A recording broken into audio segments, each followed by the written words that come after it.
টাকার নোটে মন্দির কেন? এই প্রশ্ন অনেকের। মন্দির থাকলে সমস্যা কি? অনেকে এ কথাও বলছেন।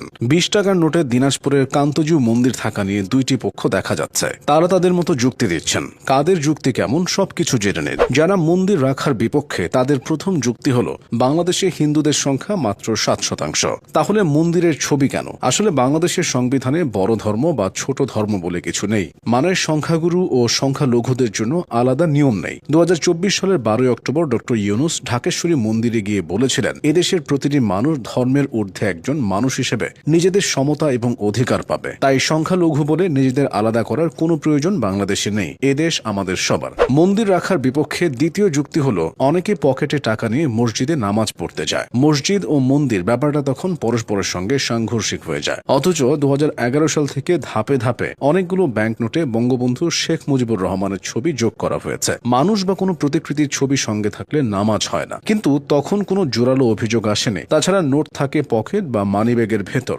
শার্ট পাঞ্জাবির গায়ে সাঁটানো থাকে না। তাই এতে সমস্যা হওয়ার কথা না বলে অনেক ইসলামিক স্কলার মত দিয়ে থাকেন। এছাড়া বহু মুসল্লি মোবাইল ফোন নিয়ে মসজিদে প্রবেশ করেন। মোবাইলের ভেতর অনেক কিছু থাকে, সেক্ষেত্রে কোনো সমস্যা হয় না। অনেকে সোশ্যাল মিডিয়ায় মজা করে বলছেন, আপনার মোবাইলের ব্রাউজার হিস্ট্রিতে যা থাকে সেটা পকেটে নিয়ে যদি নামাজ হয় তাহলে টাকার উপরের মন্দিরের ছবিতে আপনার ইবাদতের কোনো ক্ষতি হবে না। যারা ব্যাংক নোটে মন্দির রাখার বিপক্ষে তারা যুক্তি দিচ্ছেন, কান্তজিউ শব্দটি এসেছে কান্ত যোগ জিউ থেকে। কান্ত মানে কৃষ্ণ আর জিউ মানে বেঁচে থাকা, অর্থাৎ কান্তজিউ মানে কৃষ্ণ চিরজীবী হও। এই ব্যাখ্যাটা পুরোপুরি সঠিক নয়। কান্ত মানে শ্রীকৃষ্ণ হলেও জিউ বলতে সম্মানসূচক কিছু বোঝানো হয়। এই যেমন গোবিন্দজিউ মন্দির মানে ভগবান গোবিন্দের মন্দির, রাধাজিউ মন্দির মানে দেবী রাধার মন্দির। প্রত্যেক মন্দিরের নামের আলাদা আলাদা অর্থ আছে।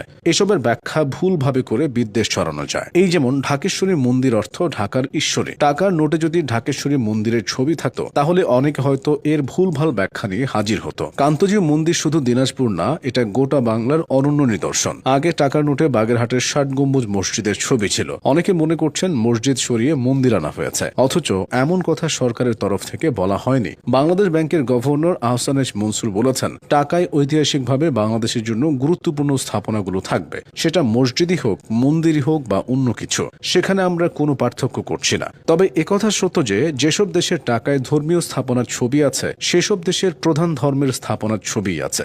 এই যেমন নেপাল। নেপালের প্রধান ধর্ম হিন্দু, এরপর বৌদ্ধ।